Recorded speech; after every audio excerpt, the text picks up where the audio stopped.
जय हिंद, वंदे मातरम। बच्चों, स्वागत है आप सभी का फिजिक्स के एक और बहुत ही महत्वपूर्ण और बहुत ही मजेदार लेक्चर में।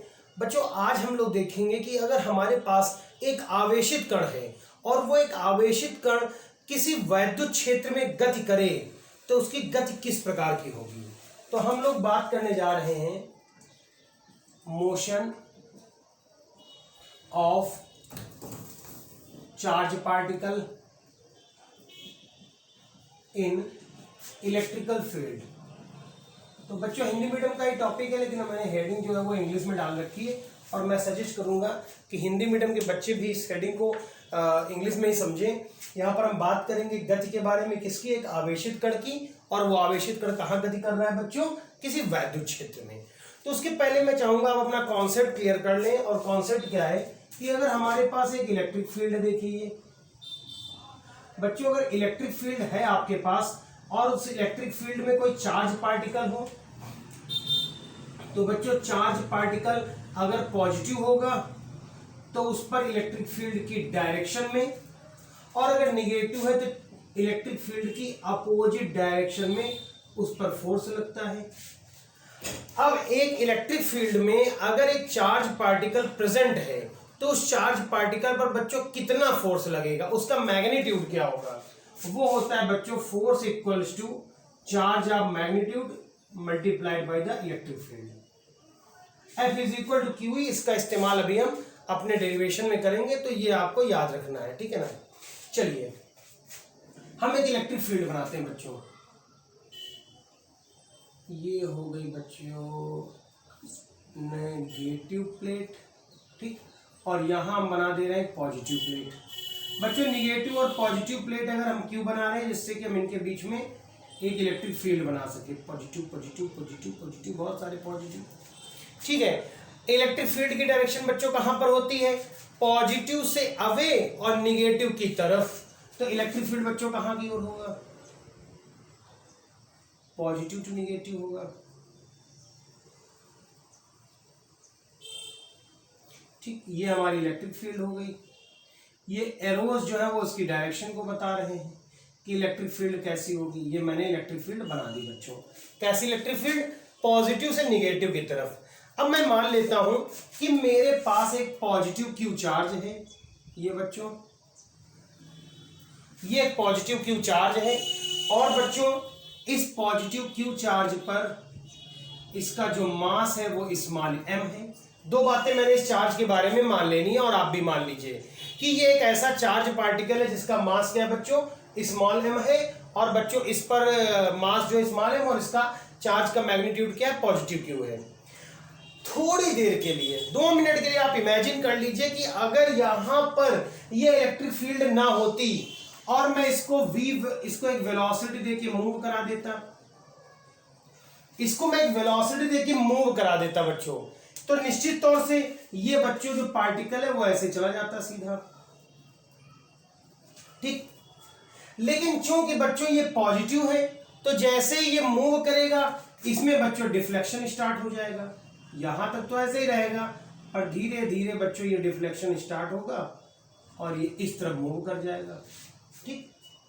ध्यान दीजिएगा, जाना तो इसको इस तरफ चाहिए था बच्चों, जाना तो इस तरफ चाहिए था, लेकिन चूंकि निगेटिव पार्टिकल पॉजिटिव की तरफ और पॉजिटिव पार्टिकल जो होते हैं बच्चों निगेटिव की तरफ अट्रैक्ट होते हैं, तो ये बच्चों जैसे ऐसा जाना चाहेगा थोड़ा सा डिफ्लेक्ट हो जाएगा। तो इसका मतलब इसको जिस तरफ जाना था उससे इसके रास्ते में कुछ बदलाव आ गया है। मैं ये मान लेता हूं कि ये y डिस्टेंस है, जो इसके रास्ते में मोड़ आया, डिफ्लेक्शन आया, जो ये मोड़ में बदलाव आ गया, रास्ते में कितना बदलाव आ गया? y। जाना इस तरफ था, चला गया उस तरफ, ठीक है ना बच्चों। अगर मैं इसको कंपेयर करूं, जरा ध्यान दीजिएगा, मैं इसको बच्चों कंपेयर करूं x एक्सिस से और इसको कंपेयर कर लूं y एक्सिस से। फिगर का ही सारा खेल है, जिसको फिगर आ जाएगा उसको कोई इशू नहीं होगा बच्चों। इसको मैंने मान लिया y एक्सिस और इसी को मैंने क्या मान लिया? x axis. इसको मैंने मान लिया ये चार्ज पार्टिकल भी है, ओरिजिन पॉइंट भी है, ये इसका उत्पत्ति बिंदु भी है और ये इसका ओरिजिन भी है। अब बच्चों जरा ध्यान दीजिए, मैं ये मान लेता हूं जब चार्ज पार्टिकल ने मोशन स्टार्ट किया, जब इस चार्ज पार्टिकल ने चलना स्टार्ट किया उस समय उसकी एक्स एक्सिस में वेलोसिटी क्या थी, तो मैंने मान लिया उस समय उसकी एक्स एक्सिस में वेलोसिटी बच्चों यूएक्स थी, U X is equal to U थी, ठीक, यूएक्स इज इक्वल टू बच्चों यू थी। लेकिन इस समय जब यहां पर था पार्टिकल तो इसकी वाई एक्सिस में बच्चों क्या वेलोसिटी थी, तो आप कहेंगे इसकी वाई एक्सिस में कोई वेलोसिटी थी ही नहीं, तो बच्चों यू वाई कितना हो जाएगा हमारा एक्स यू वाई हमारा क्या हो गया 0। ध्यान दीजिएगा, ये छोटी छोटी बातें इन्हीं को जोड़ देंगे डेरिवेशन बन जाएगा। अभी छोटी छोटी बातों को जोड़िए बच्चों। ये पार्टिकल को ऐसे जाना था सीधा, तो मैंने इसको स्टार्टिंग में यहां पर क्या वेलोसिटी दी थी ux is equal to U, और इस समय ये y पे जा रहा है क्या, नहीं केवल x पे जा रहा है, तो इसकी इनिशियल y एक्सिस पे वेलोसिटी कितनी है 0। क्लियर हो गया। अगर नहीं समझ आए बार बार पूछ करके एक आध दो बार सुनिए इसको, कि अगर मैंने इसको इस तरफ की ओर चार्ज पार्टिकल को धक्का दिया है, इस तरफ की ओर थ्रो किया है, फेंका है, तो इस तरफ वाली वेलोसिटी तो होगी, इस तरफ वाली वेलोसिटी थोड़ी नहीं होगी। अब मैं पता लगा गाड़ी लेके निकला हूं नॉर्थ की तरफ, तो क्या मेरी ईस्ट की तरफ वेलोसिटी क्या होगी, तो आप कहोगे भाई 0 होगी, उसमें क्या वेलोसिटी होगी। अब ध्यान देना होगा। लेकिन ये चलते चलते बच्चों इस पर फोर्स लग गया, तो ये नेगेटिव प्लेट की तरफ कर्व्ड हो गया, तो इसने y एक्सिस में कुछ डिस्टेंस कवर कर ली। अब जरा एक बात को बहुत बहुत बहुत ध्यान से सुनिए कि बच्चों जब ये इस तरफ की ओर मूव हुआ, इस तरफ की मूव हुआ, तो इसका मतलब इस तरफ की ओर इस पर फोर्स लग रहा है, और जब फोर्स लगेगा तो एक्सीलरेशन होगा। लेकिन क्या इस तरफ के ऊपर कोई फोर्स लग रहा है क्या, नहीं, इस तरफ के ऊपर कोई फोर्स नहीं लग रहा है। इसका मतलब एक्स एक्सिस पर हम लोग कहेंगे कि एक्सीलरेशन एट एक्स एक्सिस बच्चों क्या होगा 0 होगा। एक्स एक्सिस में वेलोसिटी नहीं बदलेगी, from the initial velocity to the final velocity एक जैसी रहेगी। क्लियर है। लेकिन y एक्सिस में वेलोसिटी चेंज होगी, तो मैं इस तरफ लिख दे रहा हूं x अक्ष पर, और इस तरफ बच्चों लिख दे रहा हूं y अक्ष पर। अब सबसे पहले मेरा काम यह है कि मैं चाहता हूं कि मैं वेलोसिटी निकाल लूं, सॉरी मैं चाहता हूं कि मैं एक्सीलरेशन निकाल लूं। तो जरा देखिए y एक्सिस पर एक्सीलरेशन क्या होगा। सबसे पहले x एक्सिस पर फॉर्मूला लगाएं, तो बच्चों v इज इक्वल टू हम लिख सकते हैं u plus A T, x axis पर है तो ux vx भी लिख सकते हैं। तो बच्चों इसका देखिए ux भी आपका u हो जाएगा, यहां पर एक्सीलरेशन तो बच्चों आपका क्या हो जाएगा, एक्सीलरेशन तो एक्स एक्सिस पे हमारा क्या हो जाएगा 0 हो जाएगा, तो इसका तो कोई मतलब ही नहीं बनता, यहाँ पे ये फॉर्मूला नहीं लगाते हैं। ठीक, एक चीज मैं यहां मानने के लिए भूल गया कि ये डिस्टेंस जो बच्चों है वो x है, कैपिटल X। अब बच्चों ऐसे समझिए कि अगर इस पार्टिकल को यहां से चल करके यहां तक जाना होता, तो बच्चों आपको पता है कि वेलोसिटी इज इक्वल टू वेग इज इक्वल टू क्या होता है, distance upon time, distance upon time. तो बच्चों वेलोसिटी जो है वो आप देख रहे हैं u है आपकी, और डिस्टेंस कितनी कवर करनी यहां से यहां तक x, मैंने मान लिया इसमें जो टाइम लगेगा वो क्या लगेगा t। तो क्या निकला है बच्चों u is equal to X upon T. अब चलिए y एक्सिस पर देखते हैं कि y एक्सिस पर एक्सीलरेशन क्या होगा। तो बच्चों एक्सीलरेशन ऐसे निकलता है कि f इज इक्वल टू होता है ma, या f upon m is equal to a। अब जरा ध्यान दीजिए, ये पॉजिटिव क्यू चार्ज है, ये पॉजिटिव क्यू चार्ज है, तो इस पर कितना फोर्स लगेगा F is equal to Q, क्योंकि इलेक्ट्रिक फील्ड की वैल्यू हमने क्या मान लेनी है E। तो इसका मतलब y एक्सिस पर एक्सीलरेशन जो होगा a इज इक्वल टू बच्चों क्या होगा क्यू ई अपॉन में स्मॉल m। नोट डाउन करें इस बात को कि y एक्सिस पर जब ये चलना शुरू करेगा तो इसकी स्पीड में जो एक्सीलरेशन आएगा, जो इसकी गति में त्वरण आएगा, जो इसकी गति में बदलाव आएगा, वो कितना होगा Q E upon small m। यहां मैं गति का द्वितीय समीकरण लगा रहा हूं, आपने पढ़ा होगा s is equal to u t और plus half a t square.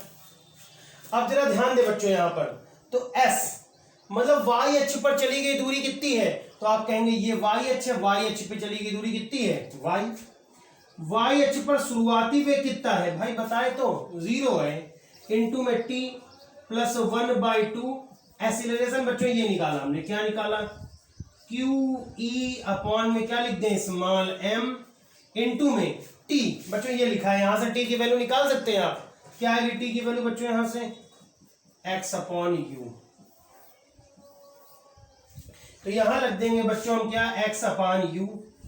ठीक है, अब देखें इसका होल स्क्वायर लगा दें हम ये, तो क्या बन जाएगा y इक्वल टू बच्चों y इक्वल टू हमारा क्या फॉर्मूला बनेगा देखिएगा 1/2 QE अपॉन m इंटू में x square upon you square.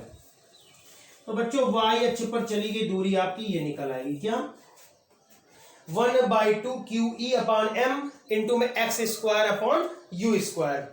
अगर बच्चों इनमें से मैं मान लूं चार्ज पार्टिकल की वैल्यू नहीं बदलेगी बार बार इसके चलने से, इलेक्ट्रिकल फील्ड की वैल्यू नहीं बदलेगी, मास की वैल्यू नहीं बदलेगी, और ये u किसका है बच्चों x एक्सिस वाली स्पीड है जो नहीं बदलनी है, मतलब ये सब कुछ कांस्टेंट है।